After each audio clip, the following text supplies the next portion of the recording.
अस्सलाम वालेकुम।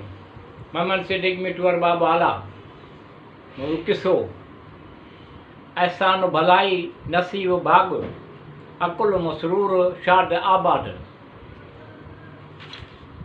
पार नंबर 38। नजाशी के हज़रत जैफर अलैहिस्सलाम जिन जी गुफ्तगू घणी पसंद आई।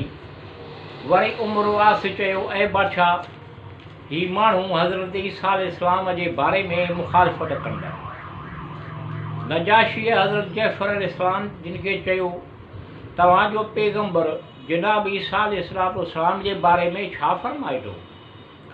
हज़रत जैफर अलैहिस्सलाम जिन चयो, इहो ई फरमाए थो जेको ख़ुदा उन जे हक़ में फरमाए थो त इहो रूहुल्लाह उन जे कलमे में जंहिंखे उन अहिड़ो ख़ातूअ मां पैदा कयो आहे जंहिंखे कंहिं मर्द छुयो बि कोन्हे। इहो ॿुधी नजाशी संदसि उलमान जे तरफ़ रुख़ कयो, मुंहुं कयो ऐं चयो, उन खां वधीक हज़रत ईसा अलैहिस्सलाम जे बारे में कुझु कोन थो चई सघिजे। पोइ हज़रत जैफर अलैहिस्सलाम खे चयो, तव्हां जेको कुझु उन उमूर में यादि आहे जो ख़ुदा जे तरफ़ां तव्हांजे पैगंबर खणी आयो आहे? हज़रत जैफर फरमायो, हा, ऐं सूरत मरियम पढ़णु शुरू कयो। पोइ जेॾी महिल सिपारो 16 सूरत मरियम आयत नंबर 25-26 ताईं पहुतो ऐं खजीअ जे वण खे वठी पाण ॾांहुं ढूंढ, इहो टोलाए के ताज़ियूं पकल खारकूं छाणींदो। पोइ खाउ पीउ ऐं अखियूं ठार ऐं ॿार जे ॼमण जे करे ख़ुशि थी।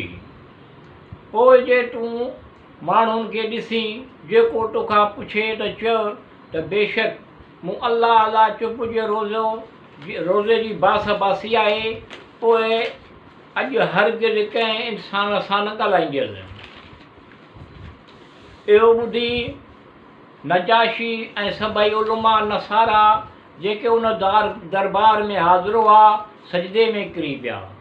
नजाशीअ चयो, मरहबा, तव्हां माण्हुनि ऐं उन ज़ात बाबरकात जंहिं वटां तव्हां आया आहियो, ऐं गवाही थो ॾियां त ख़ुदा जो रसूल आहे ऐं उहो ई आहे जंहिंजी बिशारत हज़रत ईसा बिन्त मरियम जिन ॾिनी।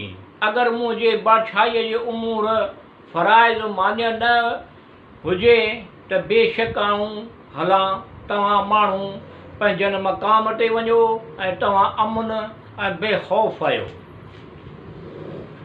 ऐं कंहिंखे बि तव्हां ते केर बि दस्तक कोन करे सघंदो। ऐं हुकुम ॾिनो त हिन लाइ खाधो ऐं लिबास हाज़िर करियो। पोइ उमिरि वास चयो, ए बादशाह, हीअ असांजे दीन जा मुखालिफ़ आहिनि, लिहाज़ा हिननि खे असांखे वापसि ॾे। नजाशीअ उन जे मुंहं ते चमाट ॾेई ऐं चयो,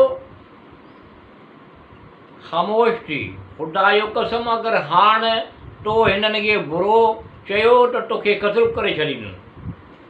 ऐं हुकुम ॾिनो त हिननि खे हटियो वापसि करियो। उमिरि वास नजाशीअ जे दरबार मां वापसि आयो ऐं चवंदो आयो, ऐ बादशाह, तूं चवीं थो त असीं हाणे हिननि खे बुरो कोन चवंदासीं। हज़रत जैफर अलैहिस्सलाम संदसि हमराहनि सां गॾु निहायत इज़त ऐं करामत सां नजाशीअ वटि रहंदा हुया। जॾहिं हज़रत सल्लल्लाहु अलैहि वसल्लम मदीने तरफ़ हिजरत कई ऐं कुरैश सां सुलह थी वई